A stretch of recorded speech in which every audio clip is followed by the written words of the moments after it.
Eu quero falar que Deus ele não está alheio à sua dor. Tudo que você está passando, tudo que você passou, tudo que você está sentindo, Deus ele não está de mãos lavadas. Os seus ouvidos não estão tampados para não ouvir e os seus olhos não estão fechados para que não veja. Saiba que o Senhor está vendo tudo que você está passando e Ele está no total controle de tudo. Mas afinal, por que então nós passamos pelo deserto? Por que Deus permite em que nós passamos pelos momentos, pelas tribulações, e hoje a gente vai comentar um pouco sobre isso, que o Senhor, ele está no controle, ele não está alheio à nossa dor. Romanos 5, versículo 3. E não somente isto, mas também nos gloriamos nas tribulações, sabendo que a tribulação produz perseverança, a perseverança produz experiência e a experiência produz esperança.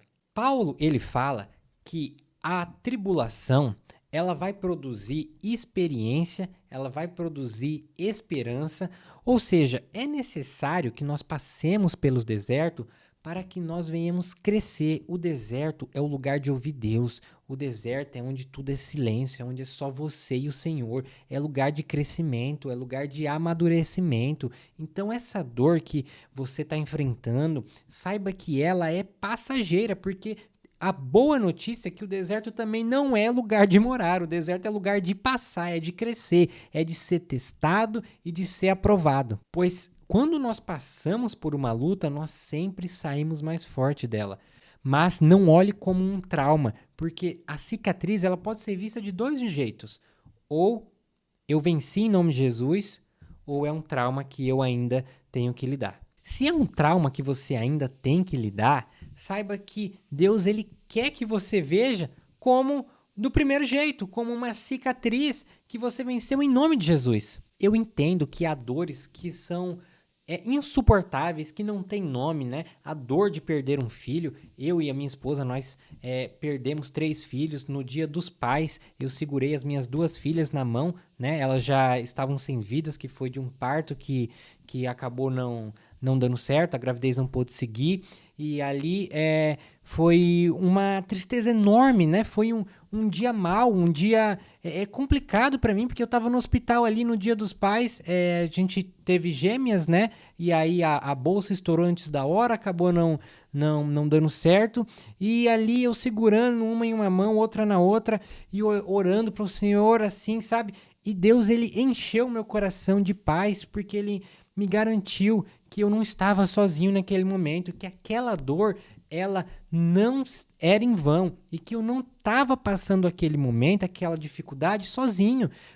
Por alguns momentos antes, né? Porque nós ficamos ali internados alguns dias, eu cheguei a questionar o Senhor, mas Senhor, por que o Senhor está permitindo isso? Por que isso? Por que aquilo? E hoje eu entendo. Hoje eu entendo que o Senhor, ele me amadureceu muito naquele momento. Ele me fortificou. Foi como se pegasse, né, um martelo e aí o diamante, né, ele tá todo troncho lá. Aí você tem que martelar para ele ficar bonito, para ele ficar lapidado. E eu senti o Senhor me lapidando. E aí eu creio muito que Deus ele usa o deserto para nos lapidar. Eu creio que as coisas são permissão de Deus. Eu não creio, né, até porque a Bíblia diz que Deus não tenta ninguém, que Deus ele é o causador da dor, mas ele permite para nos ensinar. Então, não é que Deus ele olhou para mim e falou: "Nossa, eu vou tirar a vida das suas filhas". Não é isso, mas ele permite coisas acontecerem para que nós venhamos de fato ter esperança, para que nós venhamos ter experiência, para que nós venhamos ter perseverança. E aí tem uma coisa muito legal nisso que gera no final que eu vou contar para vocês, né? O que isso gerou ali de fato na minha vida, porque a 2 Coríntios 1, ele diz assim, versículo 3: Bendito seja o Deus Pai de nosso Senhor Jesus Cristo, o Pai de misericórdia e Deus de toda a consolação. Ele que nos consola em toda a nossa tribulação, para que, pela consolação que nós mesmos recebemos de Deus, possamos consolar os que estiverem em qualquer espécie de tribulação. Porque assim como transbordam sobre nós o sofrimento de Cristo, assim também por meio de Cristo transborda o nosso consolo. Se somos atribulados, é para o consolo e a salvação de vocês. Se somos consolados, é também para o consolo de vocês. Esse consolo se torna eficaz na medida em que vocês suportam com paciência os mesmos sofrimentos que nós também suportamos. Ele fala que a consolação que nós recebemos de Deus, nós iremos usar para consolar os outros quando estiverem ali naquela tribulação.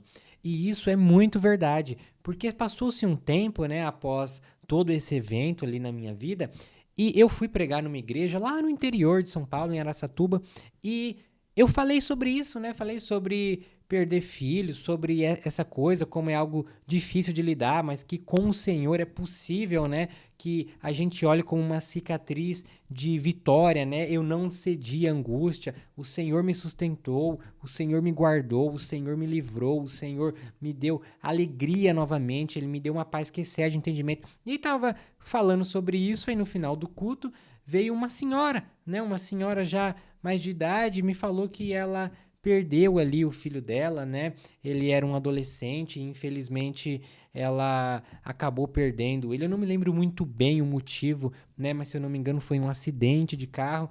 E ali a gente começou a conversar e eu vi que de alguma maneira eu pude ser instrumento de Deus para consolar aquela mulher. Por quê? Porque eu já tinha passado por aquilo. Então a dor que você está passando hoje, saiba que Deus ele quer usar isso, Ele quer que você vença para que você console outras pessoas que estão passando por isso.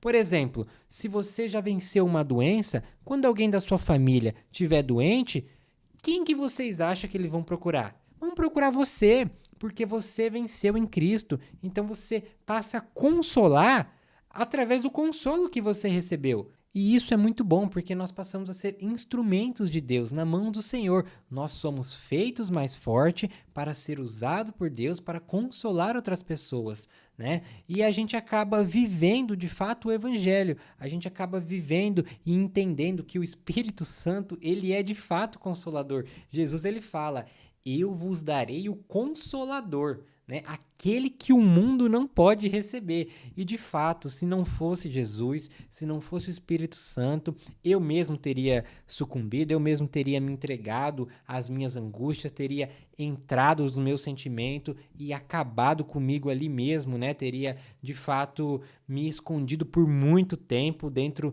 da minha própria tristeza, mas o Senhor não. O Senhor ele fala que ele quer pôr um novo cântico em nossa boca, ele quer que nós vivamos um novo e que essa dor que passou, esse deserto, ele é só de passagem, que pós-deserto vem a terra prometida, vem a bênção, e ali a gente usa essa cicatriz, né, que a gente olha como um olhar de vitória sobre ela, e aí de fato o Senhor, ele vai usar a minha e a sua vida em nome de Jesus para poder abençoar aqueles que estão passando as coisas que nós passamos.